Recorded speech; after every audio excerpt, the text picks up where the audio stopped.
Hello guys, welcome back to the video. आज इस video पे यहाँ पर हम रीफॉर्मेट्स की रिएक्शन देखने वाले।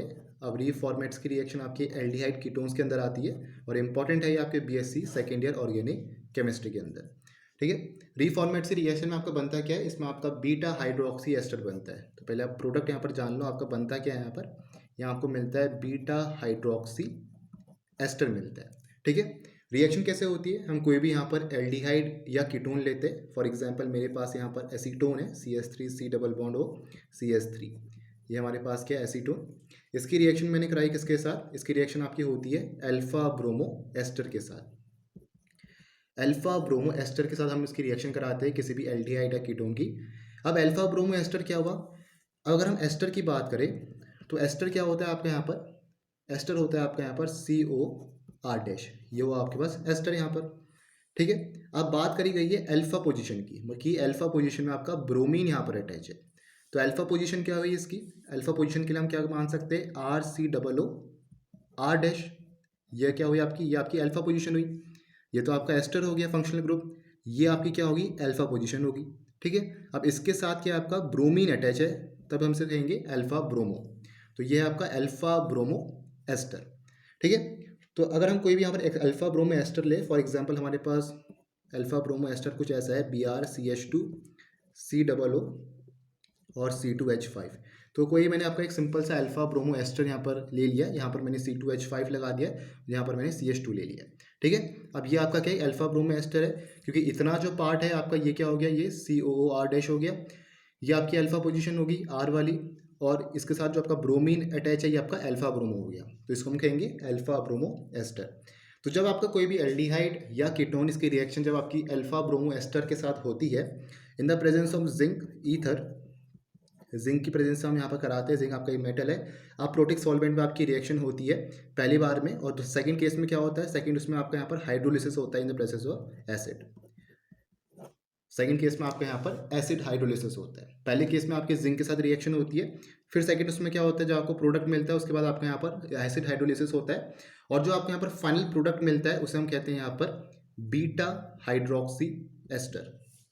फाइनल जो आपके यहाँ पर प्रोडक्ट मिलेगा उसको हम कहते हैं यहाँ पर beta hydroxy ester. Beta hydroxy ester कहने का मतलब है कि बीटा पोजिशन में आपका हाइड्रोक्सी ग्रुप यहाँ पर जुड़ा हुआ है। जैसे फॉर एग्जांपल मेरे पास यहाँ पर RCOO R डैश था, तो ये हमारे पास फंक्शनल ग्रुप हो गया। R आपके पास यहाँ पर अल्फा पोजीशन है, इसकी नेक्स्ट वाली जो आपकी पोजीशन होगी वो आपकी बीटा पोजीशन होगी, तो उसको मान लेते हैं कि आपका वो R डबल डैश है। ठीक है। तो R डबल डैश वाला कौन सा, ये आपकी बीटा पोजीशन है। तो इसके साथ जब आपका हाइड्रोक्सी ग्रुप लगा होगा तो इसको हम कहेंगे यहाँ पर बीटा हाइड्रोक्सी एस्टर। तो ये होता है आपका बीटा हाइड्रोक्सी एस्टर। तो यहाँ पर जो हमें प्रोडक्ट मिलेगा, हमारे पास एसीटोन है, हमारे पास अल्फा ब्रोमो एस्टर है। तो जो आपको यहाँ पर प्रोडक्ट मिलता है वो क्या मिलता है, CH3COH CH3 CH2 और CO होल ट्वाइस C2H5। तो ये हमें यहाँ पर फाइनल प्रोडक्ट मिलेगा जिसे हम कहते हैं यहाँ पर बीटा हाइड्रोक्सी एस्टर। इसमें अगर हम देखें तो बीटा पोजीशन पे आपका यहाँ पर हाइड्रोक्सी ग्रुप लगा हुआ है, और अल्फा पोजीशन आपकी ये वाली होगी, और ये आपका यहाँ पर एस्टर वाला पार्ट हो गया।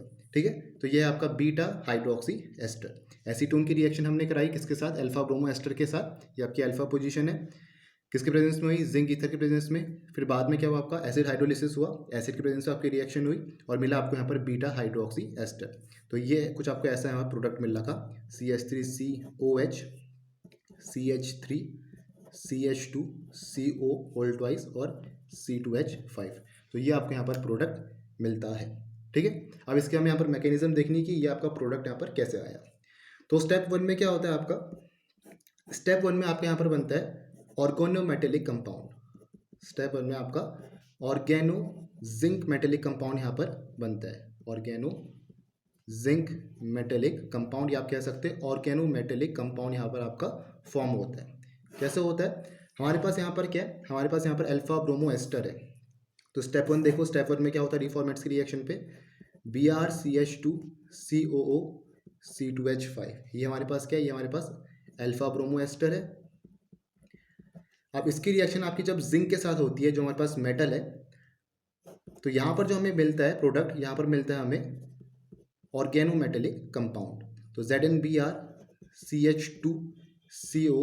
C2H5। तो ये हमें यहाँ पर एक ऑर्गेनो मेटेलिक कंपाउंड यहाँ पर फॉर्म होता है। ठीक है, अगर हम यहाँ पर बाई चांस जिंक के अलावा आपका मैग्नीशियम होता, बाई चांस आपका यहाँ पर जिंक के अलावा मैग्नीशियम होता, तब हमें ग्रिग्नार्ड रिएजेंट हमें पता है क्या मिलता है, हमें RMgBr।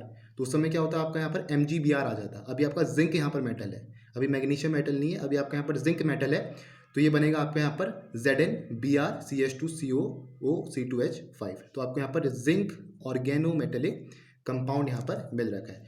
अगर इसका स्ट्रक्चर देखें ढंग से तो कुछ ऐसा आपके यहाँ पर स्ट्रक्चर है, ये आपका CH2 C double bond O और C2H5 यहाँ पर है, और ये आपके यहाँ पर ZnBr करके ऐसा कुछ आपका यहाँ पर है। अब इसमें आपके दोनों पोलार है, कैसे है पोलार, यहाँ पर आपका आएगा पार्शियल नेगेटिव और यहाँ पर आएगा पार्शियल पॉजिटिव। ठीक है, कार्बन की इलेक्ट्रोनेगेटिविटी जाता है जिंक से, तो यहाँ पर क्या आ गया पार्शियल नेगेटिव, इसके ऊपर क्या आ गया पार्शियल पॉजिटिव। तो दोनों आपके यहाँ पर पोलर नेचर की है, पोलैरिटी आपकी यहाँ पर शो हो रखी है। क्लियर हुआ कैसे हुआ फर्स्ट स्टेप में? फर्स्ट स्टेप में आपका alpha bromo ester zinc metal के साथ यहाँ पर रिएक्ट कराया, आपको यहाँ पर क्या मिला, एक ऑर्गेनो जिंक मेटेलिक कंपाउंड मिल रहा। कुछ नहीं हो रखा, जिंक आपका यहाँ पर बॉन्ड बना दिया उसने ब्रोमीन के साथ। ठीक है, और यहाँ पर आपका ZnBr आ गया, और ये दोनों आपके क्या है पोलार है, तो एक में पार्शियल नेगेटिव आएगा और एक में पार्शियल पॉजिटिव आएगा। अब क्या होगा यहाँ पर, अगर हम देखें ये जो आपका पार्ट है, जो आपका नेगेटिव वाला पार्ट है, ये आपका एक न्यूक्लियोफाइल की तरह यहाँ पर एक्ट करेगा।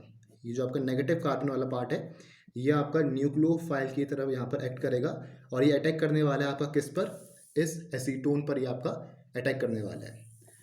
ये जो आपका यहाँ पर नेगेटिव पार्ट है कार्बन का, ये पूरा आपका यहाँ पर न्यूक्लियोफाइल की तरफ, न्यूक्लियोफिलिक रिएजेंट की तरफ यहाँ पर रिएक्ट करने वाला है, और ये आपका अटैक करेगा किस पर, ये अटैक करेगा आपका इस एसीटोन पर। ठीक है, तो स्टेप 2 में क्या होने वाला है, देखो स्टेप 2 में आपका हम लिखेंगे, इसको हम जिंक सॉल्ट भी कह सकते हैं, हम बोलेंगे इसको ऑर्गेनोमेटेलिक कंपाउंड, हम बोलेंगे जिंक ऑर्गेनोमेटेलिक कंपाउंड रिएक्ट्स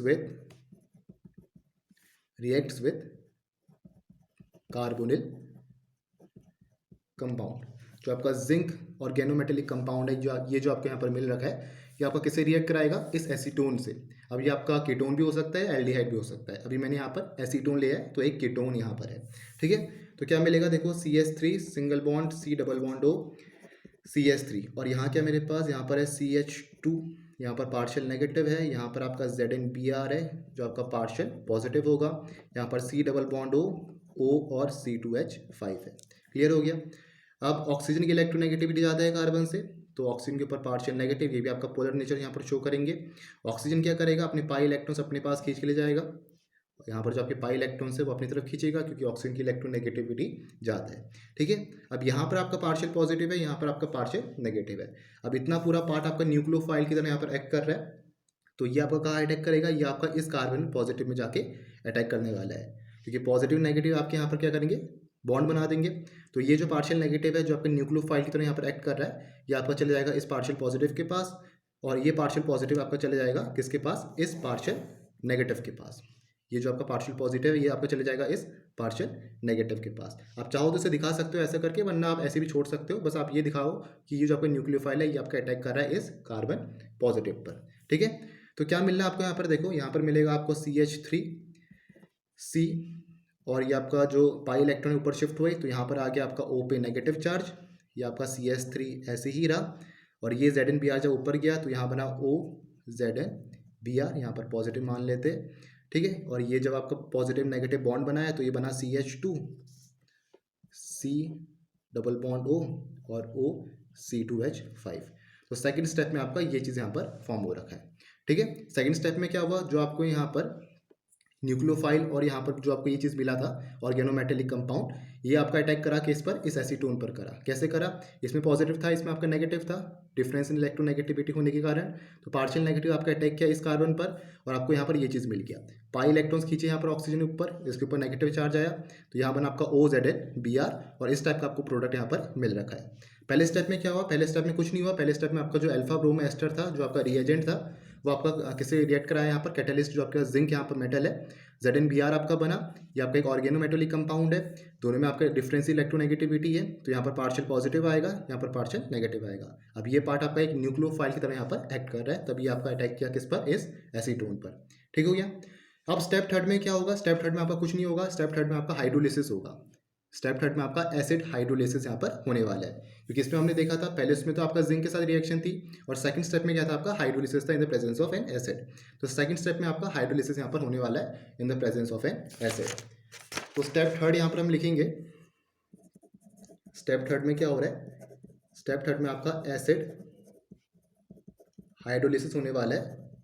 तो हम लिखेंगे acid hydrolysis gives the beta hydroxy ester, क्योंकि जो हमें फाइनल प्रोडक्ट यहाँ पर चाहिए वो आपका बीटा हाइड्रोक्सी एस्टर यहाँ पर होगा। ठीक है, तो हमें क्या मिला था, हमें कुछ ऐसा मिला था CH3 C CH3 CH2 C double bond O C2H5 और यहाँ पर था हमारे पास OZnBr। तो ऐसे कुछ हमें मिला था स्टेप 2 में। अगर हम यहाँ पर देखें इसमें आपको क्या मिला है, ऐसे कुछ आपको यहाँ पर मिल रखा है OZnBr और बाकी आपका ऐसे ही यहाँ पर। ठीक है, तो यही चीज़ हमने यहाँ पर लिखी हुई है, तो कुछ ऐसा आपको यहाँ पर मिला है। अब इसका आपका एसिड हाइड्रोलिसिस होने वाला है, मतलब एसिड की प्रेजेंस में आपकी रिएक्शन होगी। जो आपका सॉल्वेंट क्या है, वाटर है, तो क्या मिलेगा यहाँ पर आपका रिप्लेस हो जाएगा ZnOHBr आपका बाहर चले जाएगा, जिंक हाइड्रोक्सी ब्रोमाइड, और यहाँ क्या निकल जाएगा आपका OH। यहाँ जो आपका बॉन्ड बनेगा ये आपका हाइड्रोजन के साथ यहाँ पर बॉन्ड बन जाएगा, और CH3 CH2 C double bond O और OC2H5। तो ये आपको यहाँ पर फाइनल प्रोडक्ट मिलेगा जिसे हम बीटा हाइड्रोक्सी एस्टर यहाँ पर कहते हैं। ठीक है, लास्ट स्टेप में क्या हुआ, सिंपल आपका एसिड हाइड्रोलिसिस हो रखा है, ZnOHBr जिंक हाइड्रोक्सी ब्रोमाइड आपका यहाँ से अलग हो गया, और उसके बदले क्या आ गया आपके यहाँ पर हाइड्रोजन आ गया। जैसे आप एल्डिहाइड या कीटोन वाली रिएक्शन में करते थे जब ग्रिग्नार्ड रिएजेंट से उसकी रिएक्शन कराते थे, तो वैसे ही आपका सिमिलर यहाँ पर हो रखा, बस आपका जिंक यहाँ पर है। यहाँ पर आपका जिंक है, उस समय आपका MgBr होता था, अभी आपका जिंक यहाँ पर है। तो यहाँ से जिंक हाइड्रोक्सी ब्रोमाइड निकल गया, और उसके बदले आपका क्या आ गया, एक हाइड्रोजन यहाँ पर अटैच हो गया, तो OH आपका यहाँ पर फॉर्म हो गया। अभी आपका बीटा पोजीशन में है, क्योंकि ये आपकी अल्फा पोजीशन है, ये आपकी बीटा पोजीशन है, ये आपका एस्टर यहाँ पर है। ठीक है, ये आपका एस्टर है, ये आपका अल्फा पोजीशन है, ये आपकी बीटा पोजीशन है। तो बीटा पोजीशन में हाइड्रोक्सी ग्रुप है, तो आएगा beta hydroxy ester, beta hydroxy ester ये आपका यहाँ पर फॉर्म होगा। तो ऐसे आपके यहाँ पर रीफॉर्मेट्स की रिएक्शन होती है। स्टेप 1 में क्या हो रखा है, स्टेप 1 में आपका ऑर्गेनोमेटेलिक कंपाउंड बनता है। स्टेप 2 में क्या हो रखा है, स्टेप 2 में आपका कुछ ऐसा बन रखा है। स्टेप 2 में आपका ये एक प्रोडक्ट यहाँ पर मिल रखा है OZnBr, इसके बाद इसका हाइड्रोलिसिस होता है। हाइड्रोलिसिस होने के बाद आपको वहाँ पर मिलता है बीटा हाइड्रोक्सी एस्टर। ठीक है, तो जो आपका ऑर्गेनोमेटेलिक कंपाउंड यहाँ पर मिल रखा है, ये आपका न्यूक्लियोफिलिक यहाँ पर है, CH2 में ऊपर पार्शियल नेगेटिव है, तो न्यूक्लियोफाइल की तरह यहाँ पर एक्ट करेगा। और ये आपका अटैक किस में कर रहा है, इस कार्बोनिल कंपाउंड में कर रहा है। कार्बोनिल पार्शियल पॉजिटिव है, तो पार्शियल नेगेटिव पार्शियल पॉजिटिव आपके बॉन्ड बनाएंगे। ये कुछ आपका यहाँ पर बना, ZnBr आपका O नेगेटिव के साथ गया, और इसके बाद इसका एसिड हाइड्रोलिसिस हुआ। एसिड हाइड्रोलिसिस होने के बाद आपको यहाँ पर फाइनली बीटा हाइड्रोक्सी एस्टर यहाँ पर मिल रखा है। ठीक है, तो ये आपको ऐसे यहाँ पर फाइनल प्रोडक्ट मिलता है, that is beta hydroxy ester. तो ये आपके यहाँ पर रीफॉर्मेट्स की रिएक्शन। तो मिलते हैं नेक्स्ट वीडियो पे। Thank you for watching the video.